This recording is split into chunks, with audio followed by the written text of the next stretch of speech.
আচ্ছা, আমাকে ভালোবাসা কি এতটাই কঠিন? আর আমি এত চেষ্টা করেও কেন কারোর যোগ্য ভালোবাসার মানুষ হয়ে উঠতে পারি না? আমি মাঝে মধ্যে এটাই ভাবি, কি হতো যদি আমাকেও কেউ সত্যি সত্যি মন থেকে ভালোবাসতো? কতটা ভালো হতো যদি কেউ আমার দিকটাও বুঝতে পারত। আমি কোন কথায় কষ্ট পাই, কোন ব্যবহার আমাকে সব থেকে বেশি হার্ট করে, সবকিছু সে বুঝতে পারত। মাঝে মধ্যে আমি ভাবি হয়তো আমার মধ্যেই কোনো দোষ আছে।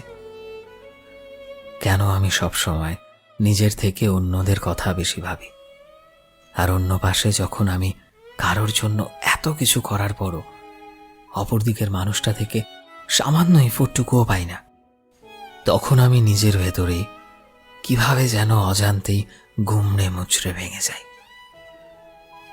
আমি সব সময় সবাইকেই চেষ্টা করি যে আমি তাদের কঠিন সময়, যখন তারা চায় তাদের বোঝার চেষ্টা করুক, আমি তাদের পাশে থাকি।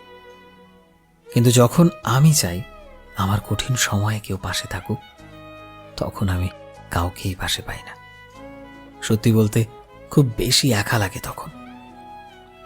এটা সত্যি যে কেউ খারাপ সময়ে সত্যি সত্যি আমার পাশে থাকে না। আসলে কি আমি কারোর ভালোবাসা পাওয়ার যোগ্য না, কারোর যত্ন পাওয়ার যোগ্য না?